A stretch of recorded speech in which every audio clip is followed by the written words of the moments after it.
The 1873 to 1973 Canadian 25-cent quarter is exactly the kind of coin that can fool a collector in two completely different ways.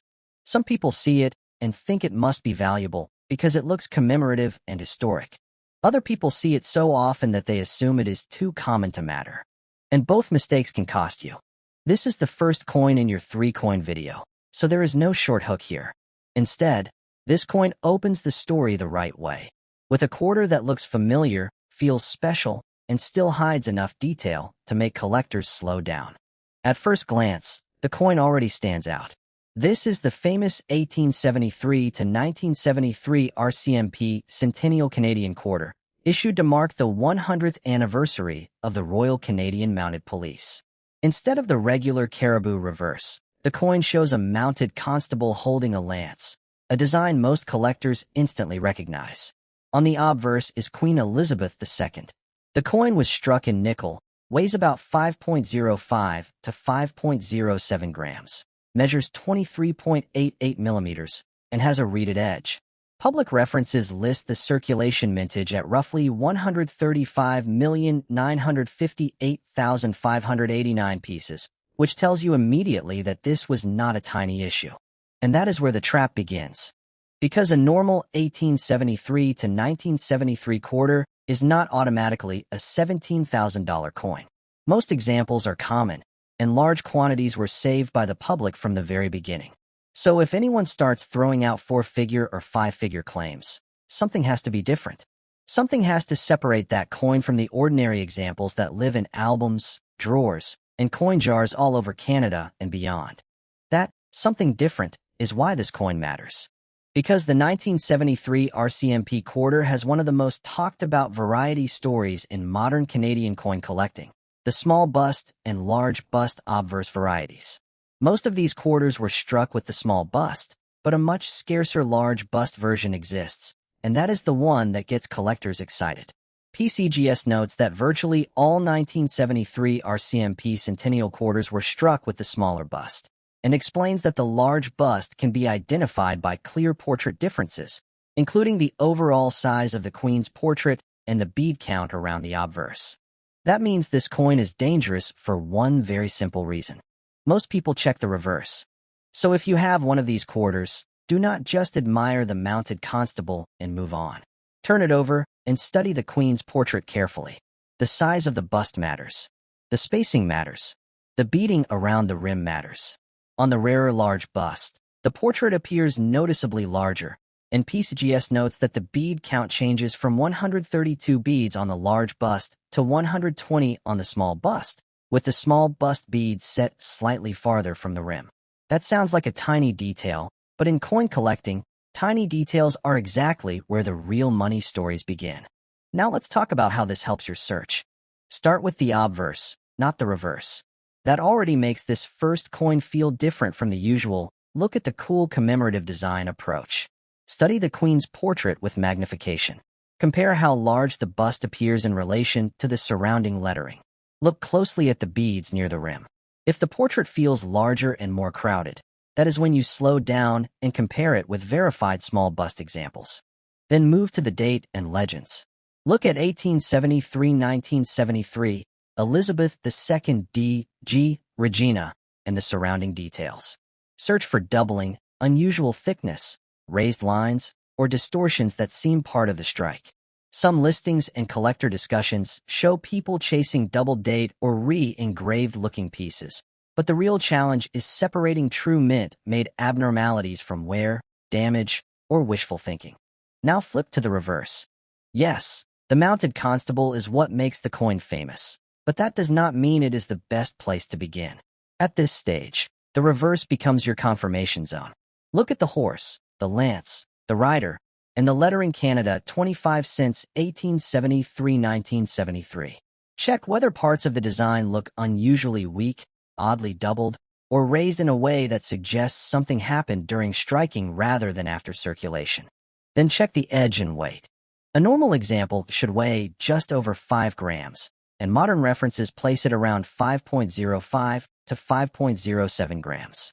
If the weight is clearly off, or the edge looks strange, or the coin feels wrong compared with another normal 1973 quarter, do not dismiss it. Weight differences can point to damage, metal loss, or something more unusual. But never rely on weight alone.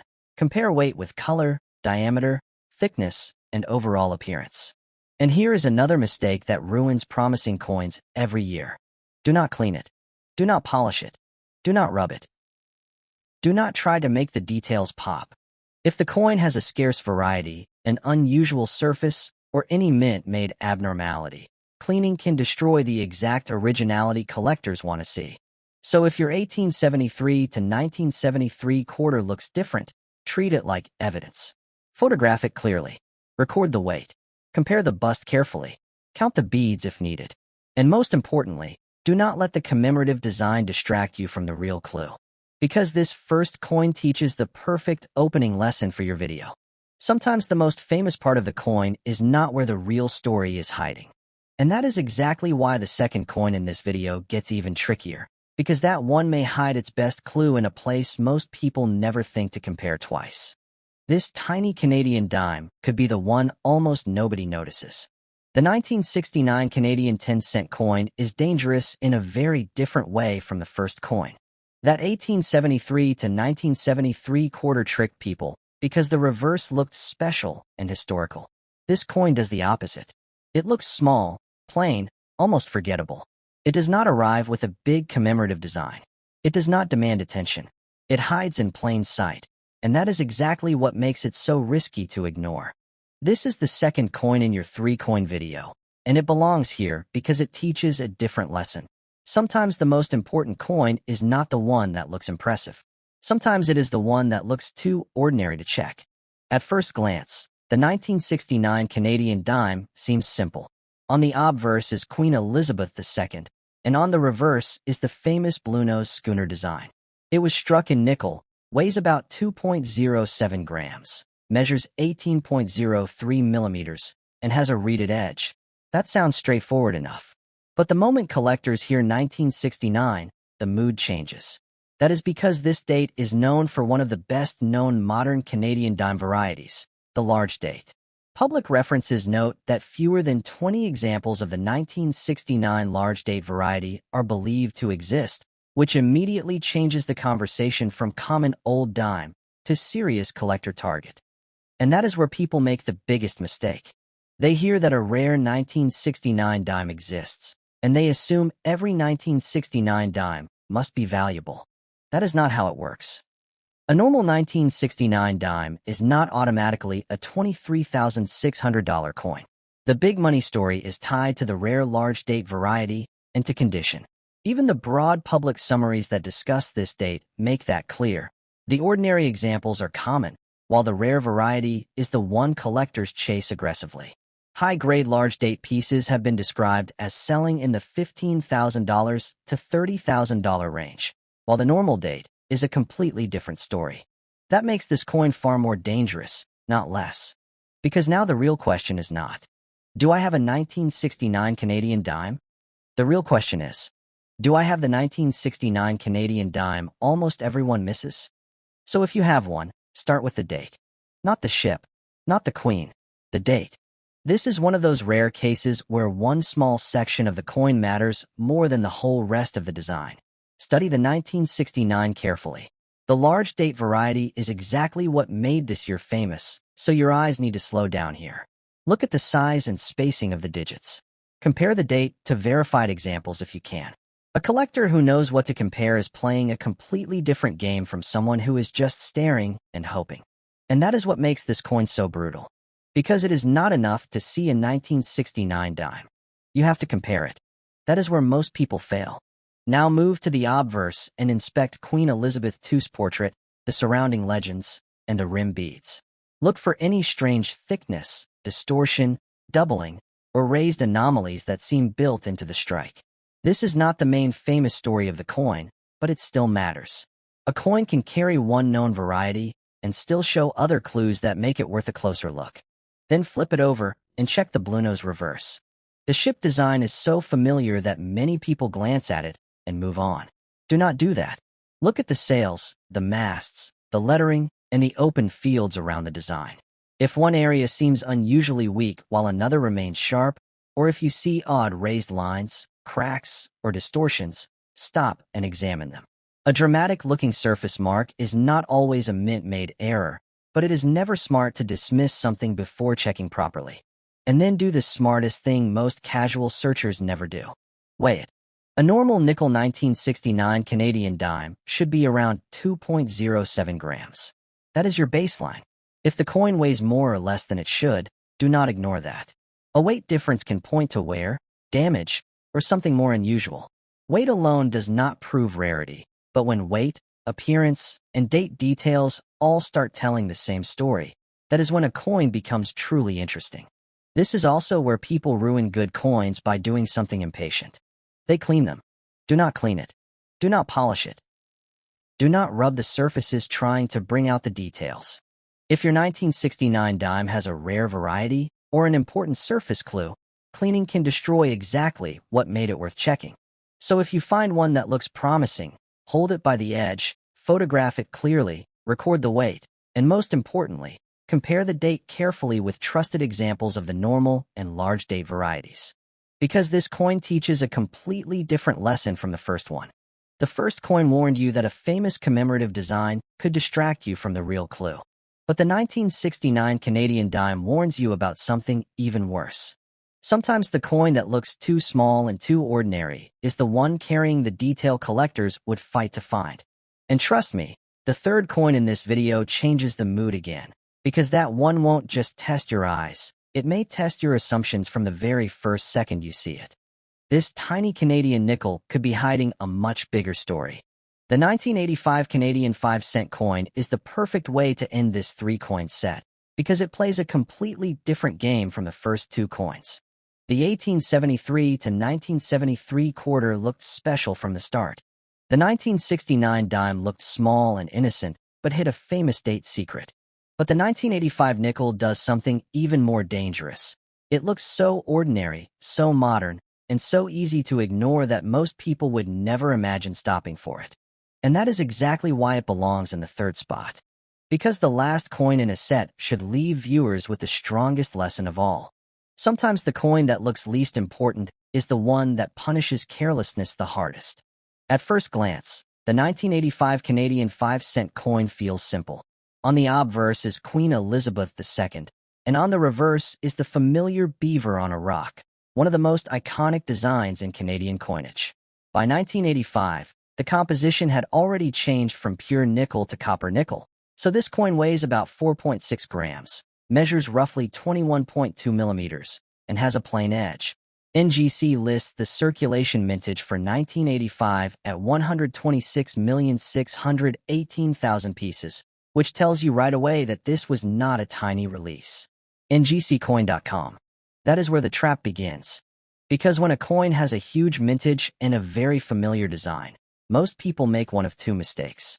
They either assume it cannot matter at all, or they hear a giant price number and suddenly believe every coin of that date is a hidden jackpot. Neither reaction helps. A normal 1985 Canadian 5-cent coin is not automatically a $44,000 coin. Public price guides place ordinary examples much lower.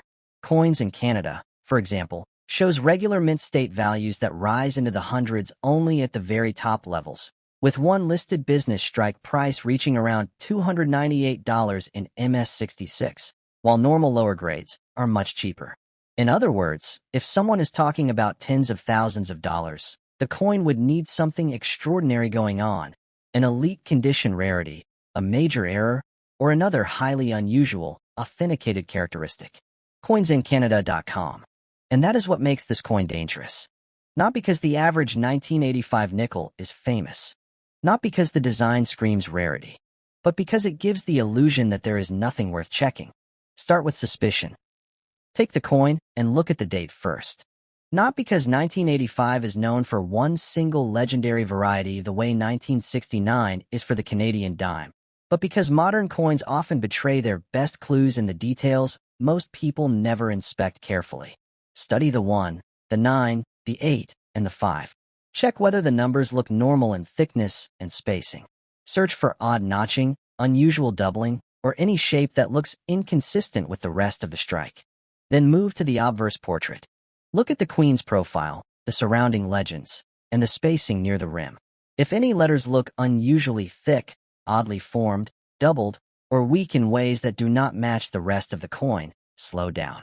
A modern coin can still carry mint-made abnormalities, but you have to separate real strike evidence from random circulation marks, bag damage, or wishful thinking. Now flip to the reverse and focus on the beaver design. This is where many people relax too soon because they have seen the design so many times. Do not do that. Look at the beaver, the rock, the water lines, the legend, and the denomination. Ask yourself whether one part of the design seems too weak while another remains sharp. Check for raised lines, die cracks, chips, or distortions that look built into the strike rather than caused later. That matters because a scratch cuts into the surface. A die crack rises above it. That one difference can save you from overlooking something real or chasing something meaningless. Now comes one of the smartest steps of all. Weigh it. A normal 1985 Canadian 5-cent coin should weigh about 4.6 grams. That is your baseline. If the coin weighs clearly more or less than it should, do not ignore that. A weight difference can point to wear, damage, metal loss, or something more unusual. Weight alone is never enough, but when weight, appearance, color, and strike oddities start supporting each other, the coin becomes much more interesting. ngccoin.com. And yes, the composition matters here too.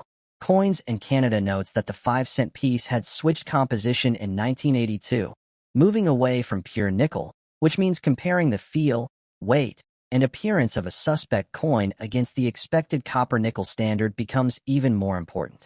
Coinsincanada.com. Then there is the biggest mistake people make with coins like this. They clean them. Do not do that. Do not polish it. Do not rub it. Do not try to bring out the detail. If the coin has a rare surface, a strong grade potential, or a mint-made abnormality, cleaning can destroy exactly what made it worth checking in the first place. So if your 1985 Canadian nickel looks unusual, treat it like evidence. Hold it by the edge. Photograph it clearly. Record the weight. Compare it with a normal example. Because this final coin teaches the strongest lesson of the whole video. The coin most people would never think twice about can still be the one carrying the clue everyone else missed. Now go back and compare all 3 coins in this set.